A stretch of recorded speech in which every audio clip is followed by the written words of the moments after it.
대중교통 관련 여행, 그 외의 일상, 움직이는 물체 등의 영상을 올리는 유튜버, 출발하는 버스 사진을 즐겁게 찍고 그 버스에 대한 이야기를 알려주는 태평역. 이번 콘텐츠는 광주 유스케어에서 찍은 버스입니다. 즐거운 시청 바랍니다. 영상을 시청하기 전에 잠시 멈추고 시청 전 안내사항을 먼저 참고해주세요. 99777번 버스는 살레시오구를 출발해 일곡사거리 서영대 광주터미널을 거쳐 전남대학교를 이어주는 노선으로 광암교와 전남대 내부를 지나는 유일한 노선입니다. 광주광역시 북쪽을 제대로 구경하고 싶기에 이 노선 나중에 타보고 싶습니다. 매월 26번 버스는 매월 공영차고지를 출발해서 광주 월드컵 경기장 광주터미널 전남대학교 일곡사거리를 거쳐 용전마을로 가는 노선으로 이용객이 많은 월드컵 경기장 광주터미널 전남대학교를 모두 경유하는 만큼 이용객이 많습니다. 근로운수의 대표 노선이라 불리는 이 노선 나중에 타보고 싶습니다. 수원 03번 버스는 쌍암동 폭스존을 출발해 수원지구 광주터미널 산수 오거리 광주대학교를 거쳐 송원대학교를 이어주는 노선으로 팽버스인 만큼 전 구간을 빠르게 이어주는 특성을 가지며 그 덕분에 이용객이 전 구간에서 매우 많습니다. 광주광역시에서 이용객이 매우 많다는 이 노선 나중에 타보고 싶습니다. 송암 68번 버스는 송암 공단을 출발해 남구청, 서구청, 광주터미널, 우산동을 거쳐 KTX 스포츠파크를 이어주는 노선으로 해당 차량은 현대교통에 있는 2대의 차량 중 한 대입니다. 총 2대가 아니라 다른 회사 차량까지 13대입니다. 한 개 회사는 9대, 현대교통은 2대, 나머지는 한 대씩이며 제가 이 노선 타볼 때 4대 중에 걸리면 특이할 것 같습니다. 첨단 09번 버스는 첨단 지구를 출발해 신창동 광주터미널 전남대 병원을 거쳐 무등산 국립공원을 이어주는 노선으로 이 장소들이 다 광주광역시에서 사람들이 많이 모이는 장소인 만큼 이용객이 상당히 많은 노선 중 하나입니다. 또한 03번 증차로 인해 감차되었음에도 불구하고요. 점차되었음에도 여전히 이용객이 많은 이 노선 나중에 타보고 싶습니다. 금호 36번 버스는 장동공영차고지를 출발해 산수 이동 금남로 5가 광주터미널을 거쳐 소강구역을 이어주는 노선으로 근로운수에서 운행하는 진열 17번과는 기종점이 완전히 똑같은 노선입니다. 진열 17번이 대궁광장 송원대학교를 경유해서 간다면 금호 36번은 금남로 5가 광주터미널을 경유하지요. 광주광역시에도 기종점이 같은 노선이 있는 게 신기할 만큼 이 노선 역시 타보고 싶습니다. 첨단 30번 버스는 국립광주과학관을 출발해 남부대학교 양산타운 광주역 광주터미널을 거쳐 오남산 코오롱 하늘채 아파트를 이어주는 노선으로 관성버스 노선치고는 굴곡이 있다는 게 특징입니다. 그래서 구간 수요가 다양하게 있습니다. 굴곡이 많아 광주시티 투어 버스라고 생각되는 이 노선 나중에 타보고 싶습니다. 서구 760번 버스는 양동시장역을 출발해 광주터미널 운천역 금호동을 거쳐 풍암 SK뷰를 이어주는 노선으로 과거에 운행했을 때는 회사의 경영 악화로 인해 폐선되었던 전례가 있었는데 그래도 다시 재개통된 이후에는 증차가 이루어지는 등 이전보다 더욱 성공한 모습을 보여줬습니다.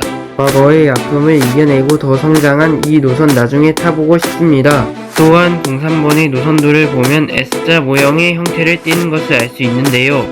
그러한 이유 때문에 단거리, 중거리 이용객들도 가득하며 동점에서 동점까지 가는 이용객은 적습니다. 그런데 나중에 광주 2호선이 개통될 경우에는 이 노선이 광주 2호선과 선형이 많이 겹치는 특성상 단거리, 중거리 이용객도 감소할 가능성이 큽니다. 매월 16번 버스는 국립광주과학관을 출발해 광주터미널, 광주광역시청, 광주 월드컵 경기장을 거쳐 매월 공영차고지를 이어주는 노선으로 중간에 여러 미열자 굴곡이 존재하는데 첨단지구에서 한 군데, 광주광역시청, 광주 월드컵 경기장 구간에서 한 군데가 존재합니다. 미열자 굴곡이 두 군데나 있는 이 노선 나중에 타보고 싶습니다. 6589번 버스는 덕흥동을 출발해 광주광역시청, 광주터미널, 광주역, 극락강역을 거쳐 오룡을 이어주는 노선으로 열차 간격도 길고 광주광역시 외곽 구간까지 가는 특성상 이용객이 적을 것 같으나 이용객은 생각보다 꽤 됩니다. 추가로 이 노선에는 한때 자율대우버스가 많았던 KD 운송그룹에서조차 볼 수 없었던 UBS 공구국 좌석형 버스가 다니는데 뒷문 앞쪽을 보시면 대형 고속 시내 노선들의 UBS 106 차량들이 2/1 형태로 되어 있는 것과는 달리 대원 시내버스 UBS 090 차량들은 1/1 형태로 되어 있습니다. 무능 53번 버스는 장등동을 출발해 무능 1동 자연과학고 국립광주과학관 광주예술의 전당을 거쳐 광주터미널을 이어주는 노선으로 지선버스 노선이지만 선형으로 보면 간선버스 느낌으로 굴곡이 적은 걸 알 수 있는데요. 그렇다 보니 거의 끝자락인 무능동에서 반대편 끝인 광주터미널까지 이용하는 승객들도 많다고 합니다. 굴곡이 적은 지선버스인 이 노선 나중에 타보고 싶습니다. 228번 버스는 우남산 코오롱 하늘채 아파트를 출발해 광주터미널, 광주역, 전남대병원, 너릿대를 거쳐 화순 전남대병원을 이어주는 노선으로 광주광역시에서 화순군을 이어주는 대표 노선입니다. 덕분에 두 지역을 이동하는 이용객이 많습니다. 그리고 광주에서는 단순히 숫자로만 표기된 몇 없는 노선이기도 하지요. 광주에서 화순을 이어주는 대표 노선인 이 노선 나중에 타보고 싶습니다. 순환 01B번 버스는 세아 공영차고지를 출발해 운천 저수지, 풍암동, 남강주역, 광주역, 광주터미널을 거쳐 다시 세아 공영차고지로 돌아오는 노선으로 세아 공영차고지 쪽 일부 구간을 제외하고는 단식의 방향의 순환 형태를 띱니다. 이 순환 노선은 이용객이 정말 많아 대원 시내버스의 대표 노선이라 불립니다. 대원 시내버스의 대표 노선인 이 노선 나중에 타보고 싶습니다. 이용마을 서영대학교 공부의 거리를 거쳐 광주터미널을 이어서 우선으로 광주 양산지구와 운암 3동에서 광주터미널까지 가장 빠르게 이어주는 노선이며 노인 시설들까지 많이 지나는 특성상 교통복지 측면에서 매우 크게 성공한 노선 중 하나입니다. 나름 자주 오면서 복지까지 해주는 이 노선 나중에 타보고 싶습니다. 동암 31번 버스는 소방공단이 출발해 대궁광장, 화정사거리, 광주터미널, 결도개역을 거쳐 천교를 이어주는 노선으로 다른 광주광역시 간선버스 노선들에 비해서는 배차 간격이 길다는 특징이 있는데 인 배차 간격에도 불구하고 진월동과 조월동에서 광주터미널을 가장 빠르게 이어주기 때문에 이용객은 생각보다 꽤 있습니다. 광주광역시에서 숨겨진 존재감을 지닌 이 노선 나중에 타보고 싶습니다. 지원 56번 버스는 월남동을 출발해 용산지구, 방림동, 상동에이서 광주터미널, 돌고개역을 거쳐 신안사거리를 이어주는 노선으로 현재 이 버스 차량의 도색을 보았을 때는 간선버스로 오해하실 수도 있겠으나 지원 56번은 간선버스가 아닌 기선버스 노선입니다. 그리고 회차지는 신안사거리라 적혀 있으나 월남동 방면은 신안사거리, 광주역 둘 다 승차가 안되고 유동사거리부터 승차가 가능합니다. 운항사항이 여러 개 있는 이 노선 나중에 타보고 싶습니다. 좌석 02번 버스는 무등산 국립공원을 출발해 조선대학교, 광주역, 광주터미널, 광주광역시청, 광주송정역을 거쳐 한국에너지 공과대학을 이어주는 노선으로 광주광역시 급행 직행 버스들 중에서 유일하게 광주광역시 외부로 나가는 노선이며 그 덕분에 나주시와 광주광역시를 이어주는 이용객이 상당히 많으며 가격이 시내버스에 비해 비싸긴 해도 광주광역시 내부에서만 이용하는 이용객 역시 상당합니다. 광주광역시와 나주시를 이어주는 대표 노선인 이 노선 나중에 타보고 싶습니다.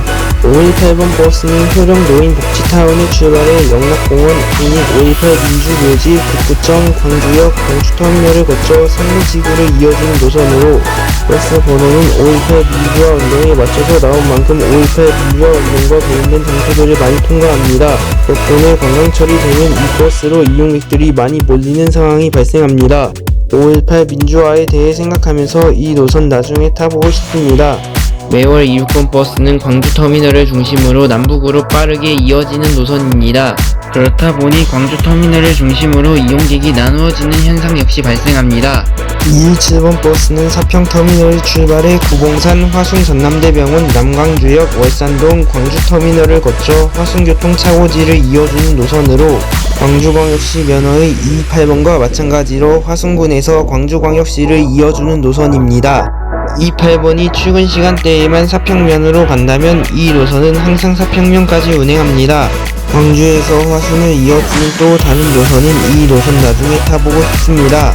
218번 버스는 중장터를 출발해 구봉산, 봉암면, 문주역, 화순시장, 광주터미널을 거쳐 화순교통차고지를 이어주는 노선으로 217번이 화순읍을 지나고 사평면으로 간다면 218번은 화순읍을 지나고 능주면으로 갑니다. 광주광역시에서 화순읍 구간은 217번과 동일하게 다니지요. 화순군 구경을 할 수 있으면 이 노선 나중에 타보고 싶습니다. 신동 유고원 버스는 덕흥동을 출발해 유덕동, 광천동, 광주터미널, 양동시장역, 광주일고를 거쳐 광주역을 이어주는 노선으로 과거에는 8대가 다녔지만 현재는 감차되어서 4대만 다니디요. 과거에 비해 감차된 노선이라 하니 광교차고지에서 안양역을 이어주는 65번 버스도 생각나네요. 이 버스와 마찬가지로 그 버스는 버스 회사에 대원이 들어간다는 공통점이 있지요. 대원 시내버스에서 운영하는 유덕 65번 버스와 대원 고속에서 운영하는 65번 버스를 모두 타보고 싶습니다. 이 노선이 광주 2호선과 많이 겹친다 들었죠? 광주 2호선이 개통된다면 이 노선이 어떻게 바뀔 것 같나요? 그리고 여러분들은 광주 2호선 얼마나 기대하고 계신가요?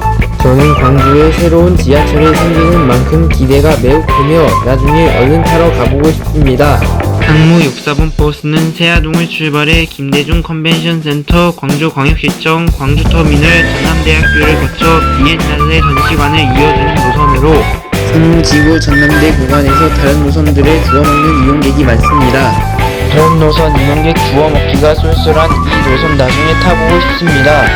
1938번 버스는 서울시의고 교통문화연수원을 출발해 1945리 구청, 광주터미널, 광주광역시청, 호남대학교를 거쳐 성산유원지를 이어주는 노선으로 노선이 길고 차량이 부족해 배착역이 짧지는 않지만 그럼에도 불구하고 이용객은 많습니다. 그리고 예전부터 저상버스가 많기로 유명했고 지금은 모든 차량이 저상버스인 노선이기도 합니다. 광주에서 정차가 필요해 보이는 이 노선 나중에 타보고 싶습니다. 이 5번 버스는 광주터미널을 출발해 경신여고, 무능지구, 고서면, 가산문학관, 연천을 거쳐 장간을 이어주는 노선으로 담양군 면 지역에서 광주광역시를 이어주는 역할을 하는 노선입니다. 이 노선 연선 지역이 인구가 적기에 운행 횟수는 편도 10회 정도로 적은 편이지만 연선 지역에서의 고정적인 이용객이 존재하기에 없어서는 안 될 노선입니다. 담양군 면 지역에서 광주를 이어주는 이 노선 나중에 타보고 싶습니다. 이번 영상은 여기까지입니다. 제 영상을 봐주신 모든 분들에게 감사의 말을 전합니다. 다음에는 이날에 있었던 여행기 영상을 올리겠습니다. 태평역의 다른 영상들도 시청해보세요. 구독과 좋아요는 유튜버 태평역에게 큰 힘이 됩니다.